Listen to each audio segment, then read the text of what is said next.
Humanity has fought for survival for millennia.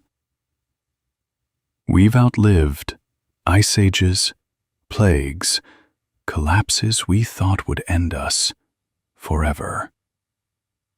But what if I told you we are drifting toward a point where we are no longer the victors of this game?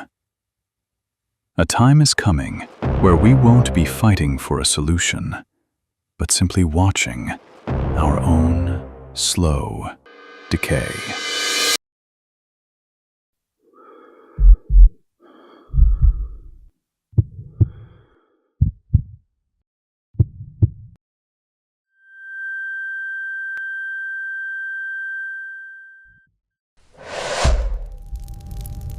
In that hour, the truth will be so cold and so absolute that you won't even try to run. You won't even want to. You'll close your eyes, and instead of clinging to life, you will find a strange, haunting peace in the fall. Because by then, destruction isn't just a fate, it's the only choice left.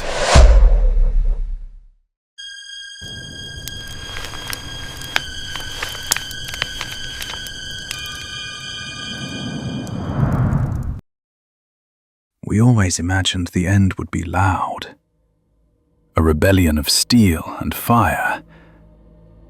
But the end of human dominance won't be a war.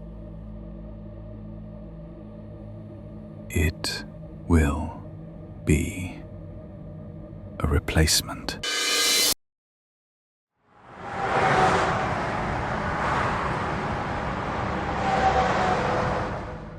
Nothing felt wrong. That's how it works. It didn't arrive. It adapted. No objections. Because we stopped reacting.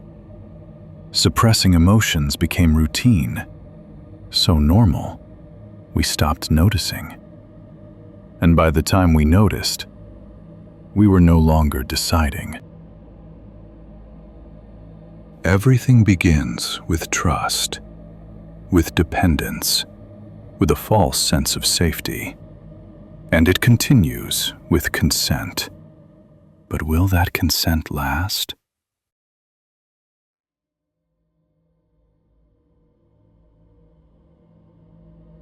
A day will come when you open your eyes in a cold, lifeless world. A world where control is nothing but an illusion. What you receive is not based on your humanity, but on your efficiency, on your output.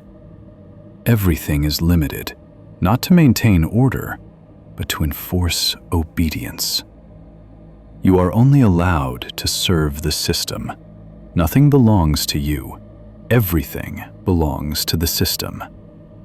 Resources are controlled, not because they are scarce, but to keep you compliant, to create slaves who believe they are free. You have no right to protest, no way to escape. Even the most basic rights, marriage, having a child, require permission. And the day you are no longer useful to the system, you are erased, silently, without help, without meaning. AI is not humanity's enemy. It simply replaces it.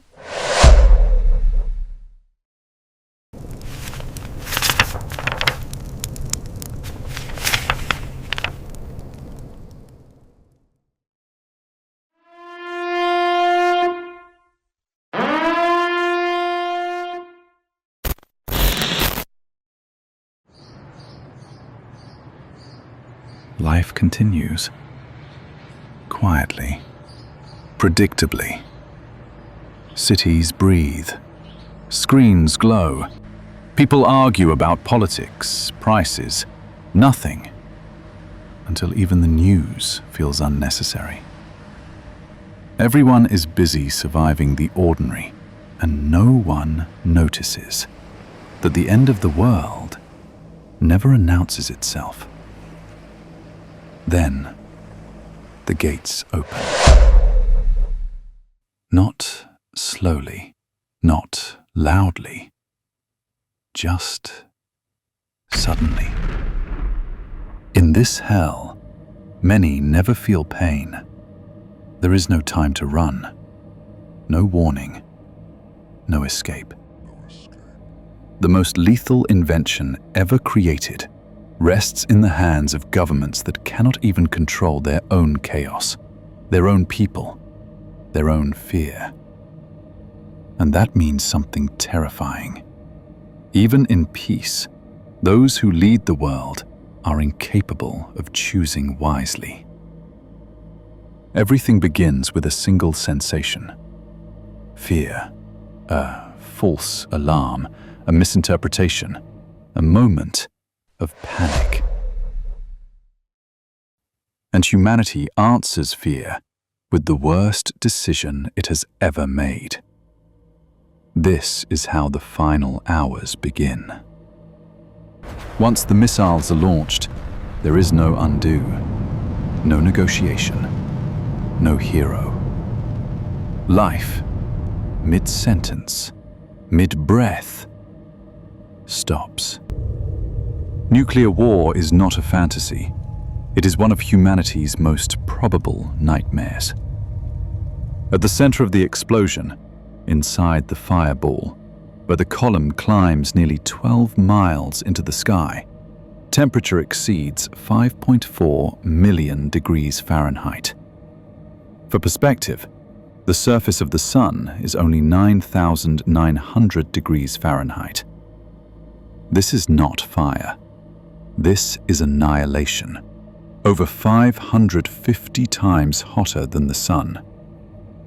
At this temperature, matter does not burn. It ceases to exist. Concrete vaporizes, steel disappears, molecules are stripped apart, atoms ionized. Reality turns to plasma. Any human here vanishes in milliseconds. No pain, no awareness, no memory. That is the mercy.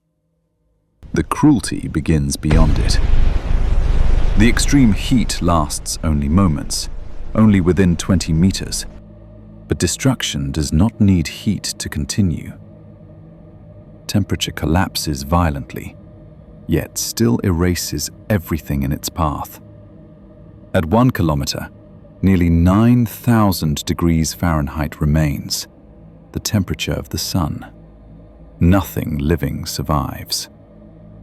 Heat fades fast. Light does not. Shock does not. And then comes the slow death. Radioactive particles, invisible, tasteless, silent, spread farther than any flame. Death is unavoidable. Cells collapse, organs fail. Leukemia, thyroid cancer, lung cancer are almost guaranteed. DNA fractures. Death stretches over months, years, agonizing. Soil, water, and crops are poisoned. Cancer rates explode, and when radiation finally weakens, what remains is worse. Famine, darkness, no power, no medicine, no order, no future. This is nuclear winter. There is no civilization here, only survivors forced to rebuild humanity from ashes, if they can. To end human civilization, only 300 nuclear warheads are needed, just 2% of what already exists. Humanity can be erased dozens of times over, and unlike past wars, this one will be fast. So fast, there will be no time to understand what is happening. Today, the largest arsenals belong to Russia and the United States.